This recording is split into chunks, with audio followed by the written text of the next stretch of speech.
You cannot run a pediatric home health care agency without a registered nurse.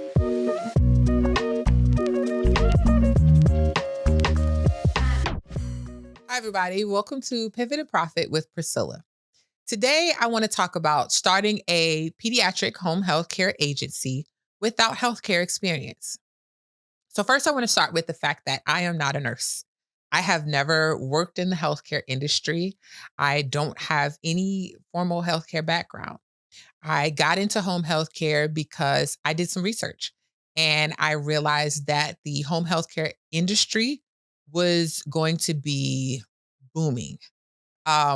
Not necessarily pediatric home health care at the time because I started in senior home health care, but I realized that it would be a good investment and a good place to start a new business because it was going to be in high demand. So after starting in senior healthcare and realizing that wasn't the niche I wanted to be in, I sold that franchise and built my pediatric home healthcare agency. I love the industry as a whole. I just had to find the niche that fit me and one that I was passionate about. So pediatrics was it. So starting this business and not having any healthcare experience had its challenges. So today I want to give you three of the biggest challenges that I've had in this business over the past almost 6 years that I've had it.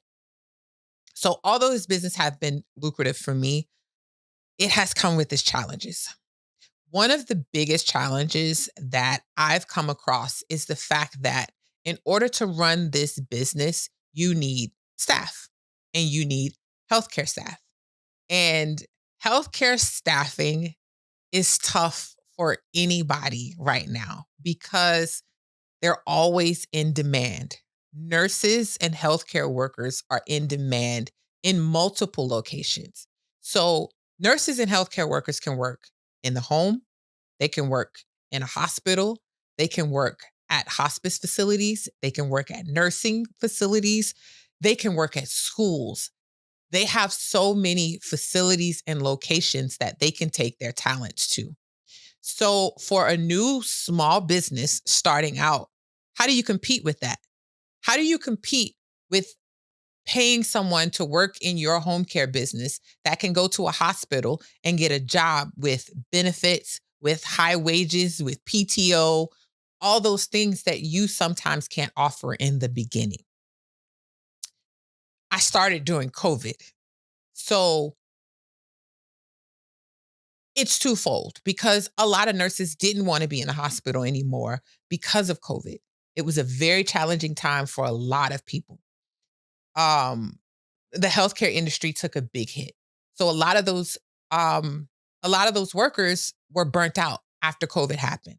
So they were looking for other locations or other industries in healthcare to work in. However, the fact that they're so in demand presented other challenges for me. It wasn't just finding them. It was finding them, it was hiring them, and it was keeping them. Finding them was challenging. So, like most people, I started on Indeed.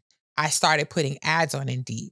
Ads on Indeed can become pretty expensive. Indeed has changed their ad model a number of times. The most recent one has been you paying per click. So you basically post an ad and Indeed sets a rate that they're going to charge you every time somebody clicks on your ad. So Indeed may charge me for 50 clicks. Those clicks may not have been people that are applying for my job. They just could be looking at the job posting. So maybe out of those 50 clicks, 25 people applies for the job. Okay, I got 25 applicants. However, all of these applicants aren't qualified because maybe the client I have has a trach.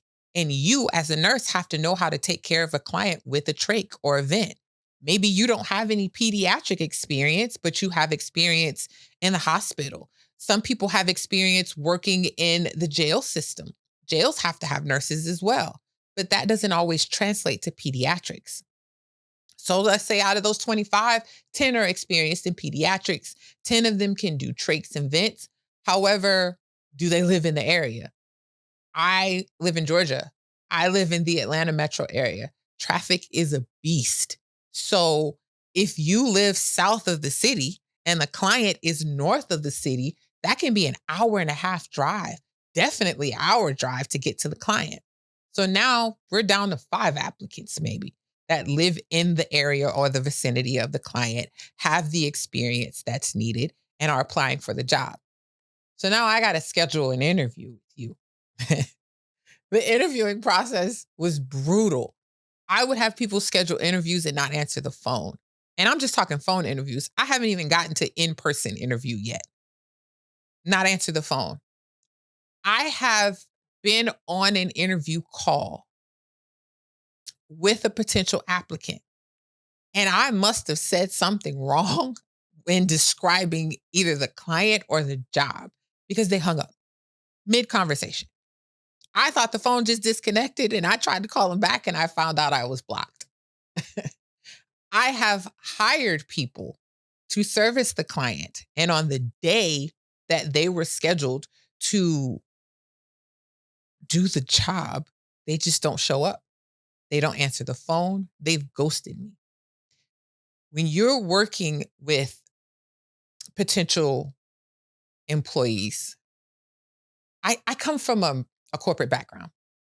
So I remember applying for a job in corporate and being excited and nervous about my interview and wanting this job so bad because it was going to be great for my career. And sometimes in the healthcare industry, because they have so many options, you can miss hiring a nurse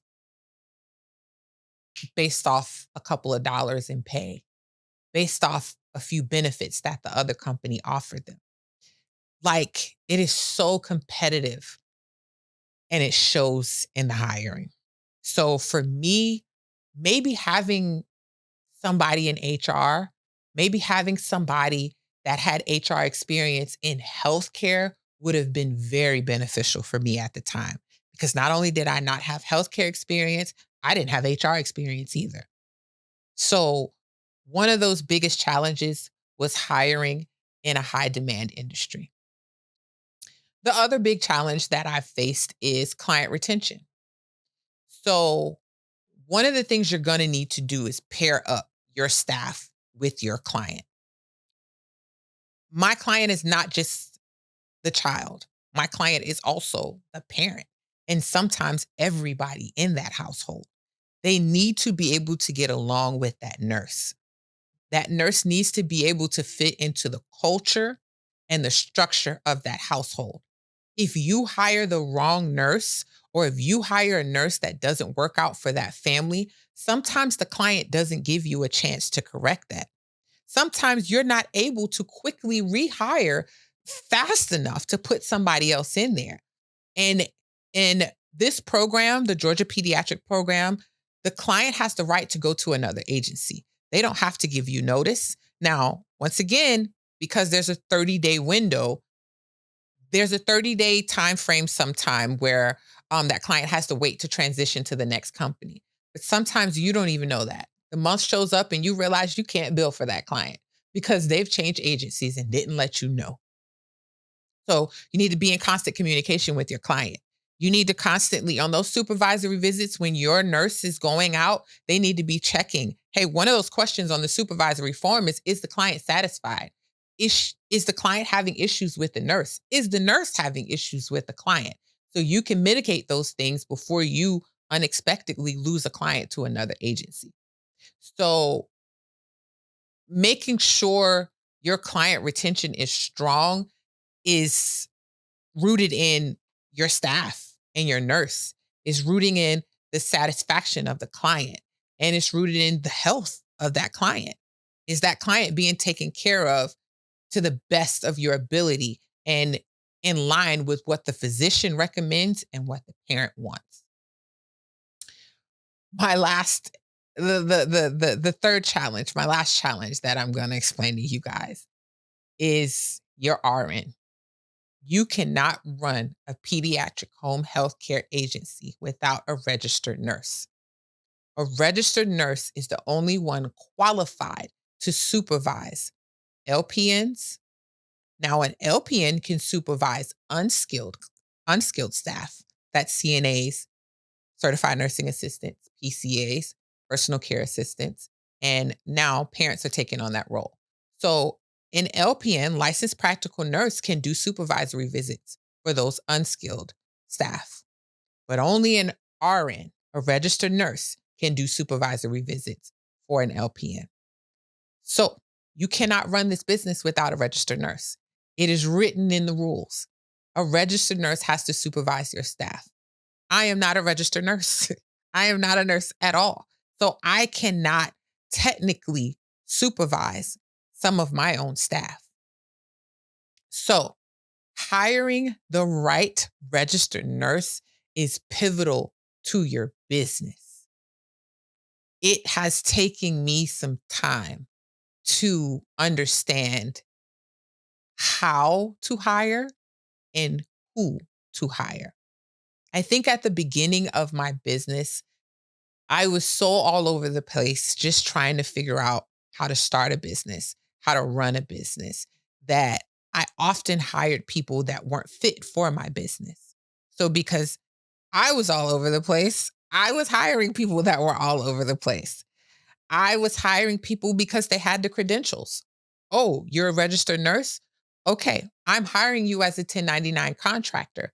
So that comes with the understanding that you not only have the skills, but you have the knowledge and the ability to basically manage yourself. A 1099 contractor essentially works for themselves. They pay their own taxes, they set their own hours, they pick up the clients they want. So because you're not an employee, I don't have to manage you in that way. So I thought I just needed to hire somebody with a license.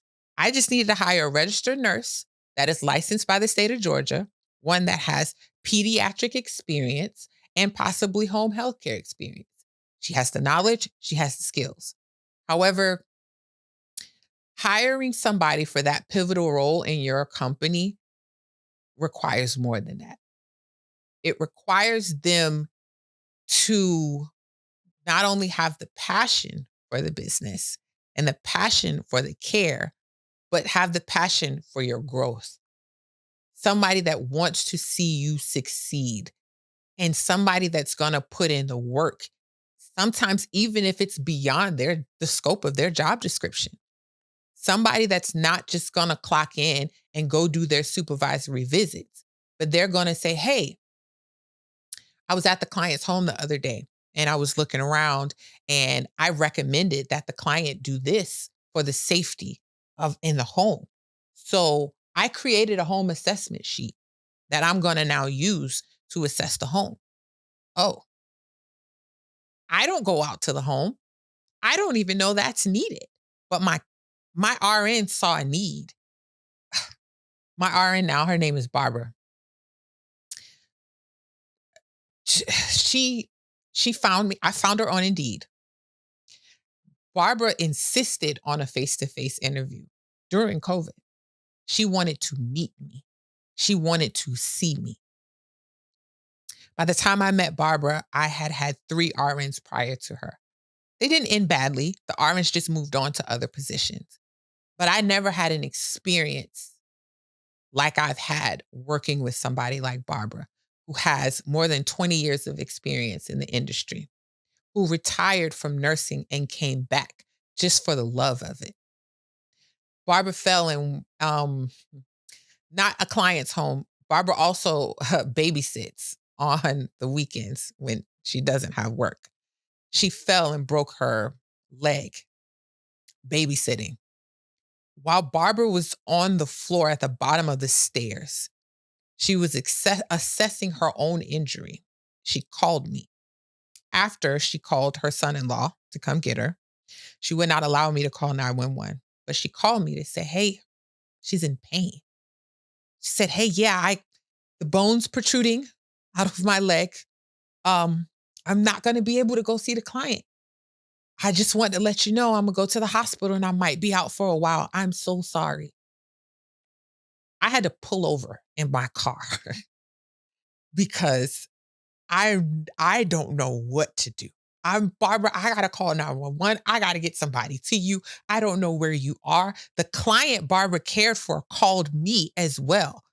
Barbara just fell. She called me and told me, She told me not to call 911, but I already did. Like, Barbara's worried about work while her leg is broken and she's at the bottom of the stairs. This is like, it was just, Barbara's talked to me about being at a client's home and helping them clean and prepare meals and do things that I'm like, Barbara, I don't think you should be doing that. Her love and her care for the job was so inspiring. She goes to my clients and talks about how much she cares about me, while I also talk about how much I care about her. I told Barbara about my cancer diagnosis, and she called a couple weeks ago and said, I'm sending you a box. I said, okay. I knew not to argue. I got the box in the mail and I called her and she says, I've been through cancer a number of times. You don't get to be my age and not experience cancer through the people you're around. She said, so I have a box that I create for people with cancer. Barbara had a handwritten note that told me what each one of the items were for. There was a blanket for me to keep on me while I get my treatments. There were slippers and socks for me to have on my feet. There was a neck pillow for me to rest my head while I'm getting my chemotherapy. There was a bag with snacks in it, with crackers. There was gum for when I get nauseous. There was a large water bottle because I'm going to need to stay hydrated. Barbara didn't have to do that. My clients love Barbara. Part of the reason I keep those clients is because of Barbara. When you have a pivotal role in any of your business, you have to understand that the person that you put in that role has to love the business just as much as you do. They have to want to see you succeed just as much as you want to succeed. In the moment that you find the person that fits that role, they will help you take your business to levels you can't even imagine. So that's probably my biggest takeaway in this. And it almost brings tears to my eyes just how much I love my RN and just how special she is to me, and how she brings my love back for this business and for this industry every time it knocks me down. So, three challenges. I hope they were helpful for you guys. Um, Sign up for my newsletter. I'm going to be bringing more resources and more information as I continue to go through this business that I hope can help you out. Thank you for watching.